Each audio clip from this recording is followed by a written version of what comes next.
ശിവനും വിഷ്ണുവും തമ്മിൽ മത്സരമാണ്. രാമേശ്വരത്തെക്കുറിച്ച് കേട്ടിട്ടുണ്ട്. ശ്രീരാമൻ ശിവനെ പൂജിച്ച സ്ഥലമാണ്.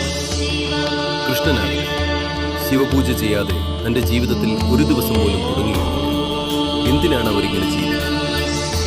ഇത് അവർ തമ്മിലുള്ള പോരാട്ടമാണ്. പ്രപഞ്ചത്തിന്റെ ആധാരമായ ആ തത്വവുമായി എപ്പോഴും ബന്ധം നിലനിർത്തണം എന്ന ആഗ്രഹമുണ്ട്. നമ്മൾ ശിവൻ എന്ന് പറയുന്നത് ഒന്നുമില്ലാത്തതില്ല. ഈ ശൂന്യതയെ എന്തിനാണ് വിലമതിക്കുന്നത്? ഈ ഹോൾ ശൂന്യമായതുകൊണ്ടല്ലേ നമ്മൾ ഉള്ളിലേക്ക് വന്നത്. എന്തെങ്കിലും നിറഞ്ഞിരുന്നെങ്കിൽ വരാൻ കഴിയും. ഒന്നുമില്ലാത്തത് കൊണ്ടാണ് ഉള്ളിലേക്ക് വന്നത്. ഈ പ്രപഞ്ചത്തിൽ ശൂന്യതയുള്ളതുകൊണ്ടാണ് ഈ സൃഷ്ടി ഉണ്ടായത്.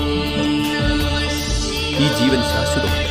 എപ്പോൾ വേണമെങ്കിലും ഇത് പോയേക്കാം എന്ന ബോധ്യമുണ്ടാകും നമ്മൾ അടിസ്ഥാനപരമായ കാര്യങ്ങളെക്കുറിച്ച് ചിന്തിക്കും. ഇന്ന് നിങ്ങളുടെ കയ്യിലുള്ള പണം നഷ്ടപ്പെട്ടാൽ ഞാൻ ജീവൻ കളയും എന്ന് പറയുന്ന മനസ്ഥിതിയിലാണ്. എന്നാൽ ഒരാൾ നിങ്ങളുടെ കഴുത്തിൽ കത്തിവെച്ചിട്ട് പണം വേണോ ജീവൻ വേണോ എന്ന് ചോദിച്ചാൽ അയ്യോ പണമെടുത്തു എന്നെ വിടൂ എന്ന് നിങ്ങൾ പറയും. കഴുത്തിൽ ഇപ്പോഴും ഒരു കത്തിയുണ്ട്. അങ്ങനെയെങ്കിൽ എല്ലാറ്റിനും ആധാരമായത് എന്താണ്?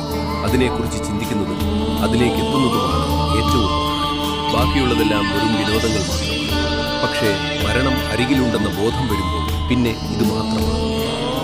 അതുകൊണ്ട് വിഷ്ണുവും ശിവനും തമ്മിൽ മത്സരമുണ്ട്. അവർ തമ്മിലൊരു മത്സരമുണ്ട്. ഇവിടെ രണ്ട് ക്ഷേത്രങ്ങളിൽ പോകുന്ന നിങ്ങൾ തമ്മിലാണ് മത്സരം.